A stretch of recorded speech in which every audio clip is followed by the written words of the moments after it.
Salam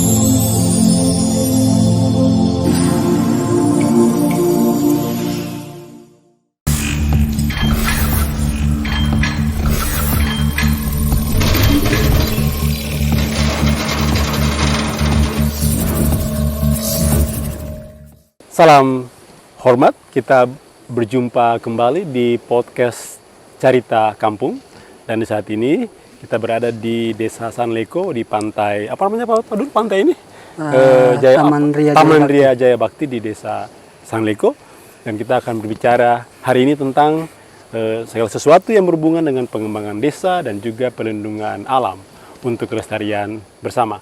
Ada bersama-sama dengan saya ini Pak Dul Atasi Jawa selaku kaur pemberdayaannya di Desa Sanleko. Nah, Pak Dul, kalau menurut Pak Dul sendiri nih ya, apakah penting untuk kita di desa itu punya program lebih banyak mengarah kepada pemberdayaan ekonomi, tetapi juga melestarikan lingkungan hidup? Kira-kira menurut Pak Dul sebagai seorang tokoh ya, bisa dibilang tokoh masyarakat karena punya posisi juga di perangkat desa. Menurut Pak Dul kira-kira bagaimana? Kalau menurut saya itu merupakan sebuah persoalan yang sangat emergensi, Ya. Sangat tepat sasaran sebenarnya. Emergensi ini memang karena dia sangat dibutuhkan. Sangat dibutuhkan oleh masyarakat. Kalau kita mengacu kepada peraturan pemerintahan sekarang di dalam penggunaan dana desa saja itu sudah diputuskan itu 70-30 Pak. 70% dan 30%. 70% itu diarahkan ke bagaimana di bidang pemberdayaan. Okay. Sementara 30% ke fisik.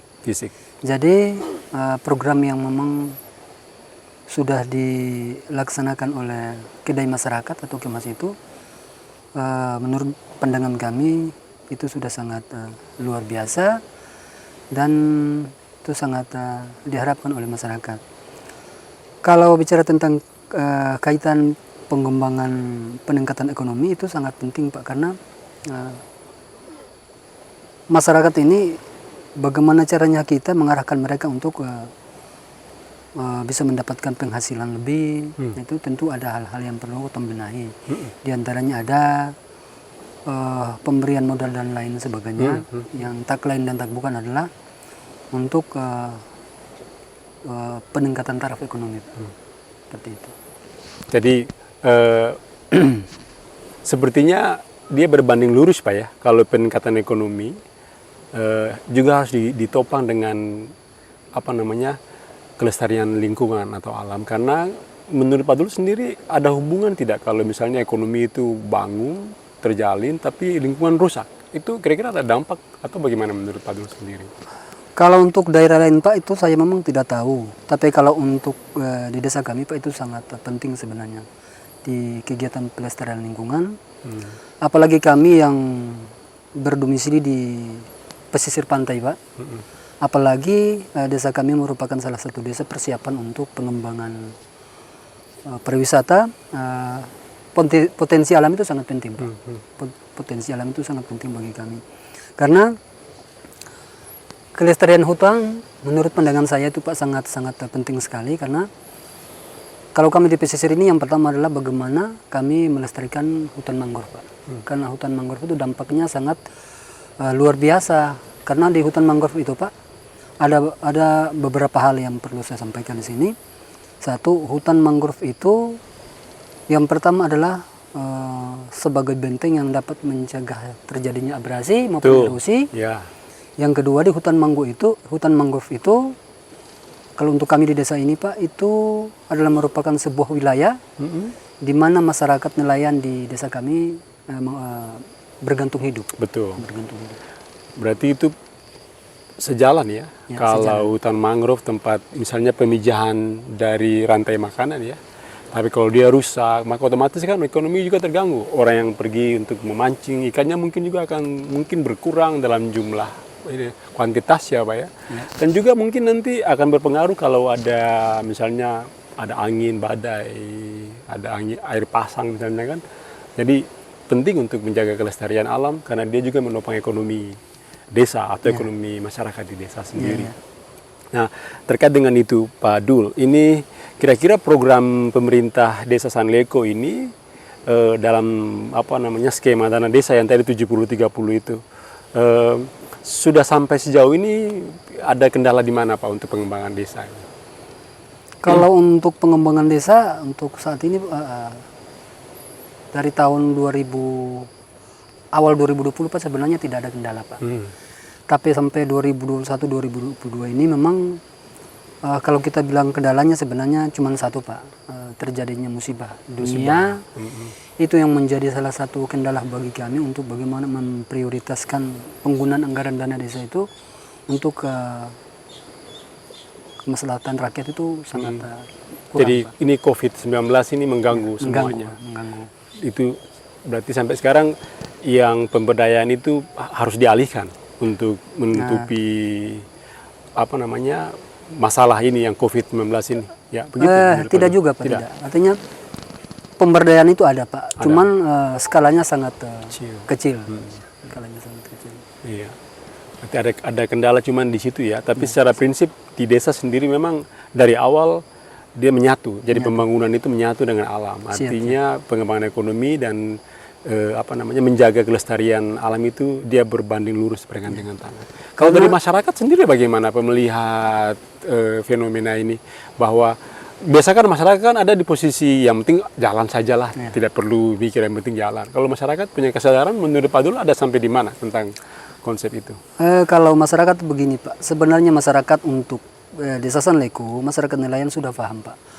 Mereka sudah sangat mengerti sekali bahwa berbicara tentang bagaimana pelestarian hutan ini sangat penting, karena mereka sudah banyak mendengar lewat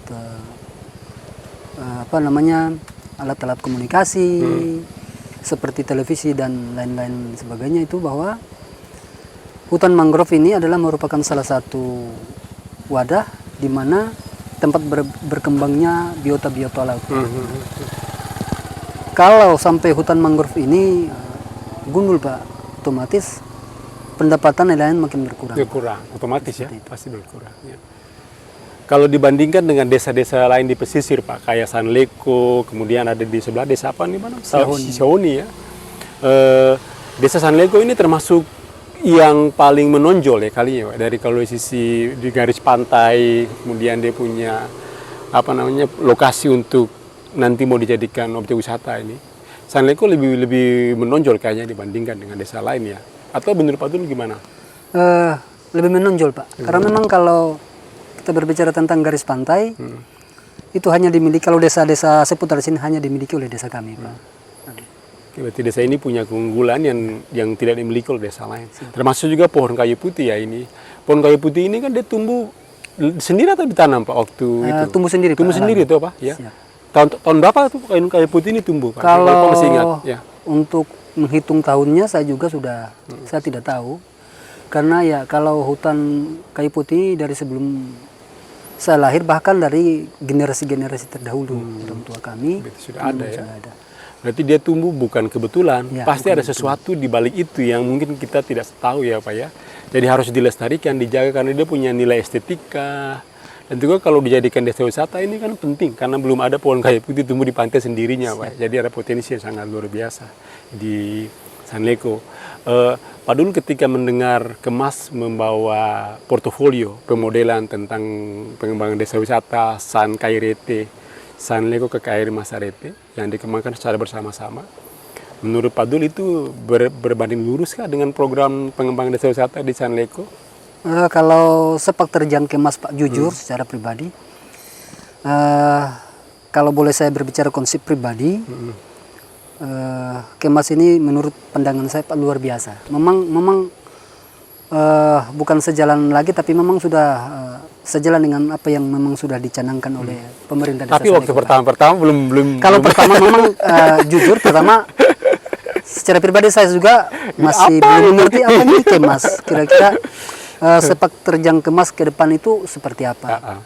Tapi setelah saya dekati, saya menyatu dengan Kemas, ternyata di situ saya mengerti. Bahkan bukan saja dimengerti oleh saya, Tetapi para generasi muda yang sudah tergabung di dalam kelompok sadar wisata, paham oh ternyata sepak terjang kemas itu seperti ini. Jadi sudah mulai kelihatan ya. Sudah Dulu kayak ada kabut-kabut sedikit, sekarang sudah mulai kelihatan. Yang lebih menguatkan kami dari struktur pemerintah desa, masyarakat maupun kelompok sadar wisata, Iya. baru berjalan beberapa bulan, Kemas sudah memberikan sebuah rangsangan dengan mendatangkan turis asing kemarin. Itu merupakan salah satu penilaian yang Oh ya, positif. padahal itu sebenarnya masih jauh ya, tapi coba dulu ya, mudah-mudahan bisa berjalan. Tapi memang Pak, ini kalau konsep pemodelan ini berjalan dengan baik, di sekolah alam berjalan dengan baik, anak-anak bisa memahami kan, bisa berbahasa dengan baik. Satu saat Pak, nanti kalau kita launching di Bali mungkin Pak, kalau jalan ini insya Allah nih, karena kita kan tidak mungkin terlalu bermimpi, tapi kalau orang tidak bermimpi juga kan tidak bisa melihat dia punya visi ya ke depan Pak ya. Jadi itulah yang memang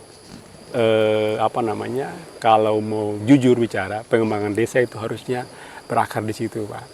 Jadi memanfaatkan potensi di desa yang sudah ada, tetapi dia berjalan lurus dengan juga pelestarian lingkungan. Karena kan kita ini kan tinggal di bumi, di lingkungan, Pak toh. Jadi kalau lingkungan rusak ya otomatis semua juga rusak. Buat apa kita ngumpul-ngumpul tapi lingkungan rusak? Ya gitu ya Pak, kira-kira ya. Jadi di sini kita tambahkan sedikit Pak, kita tambahkan sedikit. Iya. Sepak terjang Kemas di bidang pariwisata ini ada semacam pemetik api itu kepada Pokdarwis. Contoh sekarang Pak di sekolah alam. Iya. Memang ada beberapa bidang studi yang dibelajarkan di sana, tapi yang sekarang di bidang studi yang menjadi sasaran Pokdarwis ini dua Pak. Itu yang alternatif yang sekarang menjadi membuat mereka semangat untuk belajar. Ada dua, yaitu bidang studi seni dan budaya dan bahasa Inggris. Bahasa Inggris, ya. Merupakan bidang studi yang sekarang menjadi pokoknya ya demam lah untuk anak-anak Pokdarwis. Ya, dan memang itu penting Pak, karena kalau kita mau mengembangkan diri, tapi kalau kita melupakan adat budaya tempat kita ada lahir, kita kan nanti terbawa arus modernisasi dan kita bisa berbuat sesuatu yang mungkin tidak sesuai dengan adat aturan kan. Tadi kan Pak bilang bahwa ini dia tumbuh dengan sendirinya tanpa ditanam, berarti kan ini kan warisan budaya harus dilestarikan. Nah, anak-anak sekarang ini harus dikasih begitu. Di samping juga pengembangan diri untuk penguasaan bahasa. Tapi kalau lupa budaya itu yang sulit Pak ya. Tapi kemarin Pak Dul ini kita agak sedikit keluar sedikit ini, waktu kemarin Pak Dul dengan informasi dari Pak Male ya tentang ada pencemaran sedikit ya, cemaran teristimewa yang sudah sampai di manusia, cemaran merkuri yang disampaikan oleh Pak Male itu Pak Dul sendiri sebagai tokoh masyarakat punya pikiran, perasaan itu bagaimana ketika mendengar informasi itu? Jujur Pak ya, cemaran itu. Jujur ini pribadi karena kemarin saya juga merupakan salah satu orang yang diambil sampelnya satu Pak. rambut itu ya. Kalau apa yang disampaikan oleh Dokter Male secara mendetail itu, secara pribadi ada rasa ketakutan Pak. Takut ya. Makanya saya berpikir saya ingin menyampaikan sebenarnya kepada Kemas, bisa tidakkah kita menyampaikan persoalan ini kepada dalam hal ini pemerintah daerah, dinas terkait yaitu dinas kesehatan. Nah, dinas kesehatan ini bagaimana caranya kita melakukan tindakan penanggulangan dini atau kepada masyarakat yang memang secara penelitian itu sudah terinfeksi, sudah kena itu dampak daripada merkuri. Wah, ini kan kita sudah sampai di tahap pembicaraan itu. Jadi sudah bertemu dengan kepala dinas juga di lingkungan hidup dan beliau memang sangat prihatin Pak. Tapi desa itu jadi benteng terakhir itu untuk tetap restorasi, tetap memperbaiki. Nah, yang menjadi beban ketong sekarang Pak, ini juga jujur Pak, yang seperti kita katakan tadi ada rasa ketakutan ketong bahwa katakanlah sekarang ketong kena. Ketong kena. Nah, kira-kira langkah apa ketong untuk melakukan pencegahan ini terhadap itu ya, cemaran merkuri B3 itu ya. Seperti yang Pak Male sampaikan tuh Pak Dul, jadi kayak orang kemarin minum ini alkohol ya. Mungkin kalau mabuk itu 10 botol, mungkin kita sekarang mungkin baru setengah botol. Jadi kalau sudah tahu sudah ada potensi mabuk, ya tidak usah bikin mabuk lagi. Berarti sudah setengah, ya mungkin cukup sudahlah. Itu berarti memang berbahaya merkuri itu. Lalu di wilayah-wilayah yang dulu identifikasi ada buangan-buangan itu kita harus fitoremediasi. Tapi untuk masalah yang dibicarakan Pak Male tentang kontaminasi di bentang alam kan sudah turun. Sudah agak turun kemarin kan, sudah turun. Tapi ketika sekarang ada operasi lagi di atas, kita kan tidak tahu. Yang sekarang jadi permasalahan itu yang di atas, yang distribusi pangan kan. Karena waktu itu kan ada orang bawa pulang material sampai di rumah, terus dia buang di belakang rumah, tanam apa di situ kan, lalu kan semua itu dijual di pasar. Nah itu yang nanti harus diperhatikan khusus, teristimewa di lokasi-lokasi yang dulu ada di darat. Nah itu Kemas akan terus memperjuangkan Pak, sampai nanti mungkin ada tindakan rekomendasi yang kita anjurkan itu diantaranya adalah bagaimana mengambil sampel seluruh wilayah, karena ini sudah ada indikasi di rambut, meskipun baru sampel ya, tapi ini sudah indikasi sampai di situ. Tapi desa tidak usah, Padul tidak usah khawatir, itu kan sudah ada indikasi, tapi bisa dicegah dan bisa diturunkan sedikit-sedikit. Ya, jadi memang agak ini juga mengkhawatirkan ya. Deg-degan tuh. Iya, deg-degan juga. Ini malam tidur aja berpikir, katong sudah terinfeksi. Katong berpikir kemarin makanya katong rembuk. Iya. Ini paleo saja yang sudah cukup berhati-hati kena. Apalagi katong yang artinya pada zaman itu sempat ibarat bahasa kasar itu mandi merkuri. Mandi merkuri, ya. Jadi nanti Pak Male punya podcast khusus yang sudah direkam kemarin, nanti itu akan saya bagi ke Padula. Di itu dalamnya itu pokoknya semua informasi jelas tentang apa yang merkuri dan bagaimana dia itu nanti akan dibagi dan di upload di media sosial, lalu nanti Padula bisa akses itu untuk dapat informasi yang lebih detail. Supaya kita punya pengetahuan, paling tidak punya data lah. Kalau punya data pengetahuan kita bicarakan gampang untuk bisa kemana-mana kan bisa. Tapi yang paling inti tetap pertahankan desa, jaga desa, budi pekerti, anak orang-orang dipelihara Pak. Lalu tetap fokus optimis, jaga api biar jangan padam. Kira-kira begitu Pak Dul ya. Maju Sanleko. Demikian teman-teman semuanya, itu perbincangan saya dengan Pak Dula Tasijawa yang kita bicarakan banyak hal. Lalu nanti kita akan sambung pembicaraan ini dengan hal-hal lain yang kita sudah siapkan untuk dibicarakan di podcast teristimewa mengenai desa Sanleko. Salam hormat.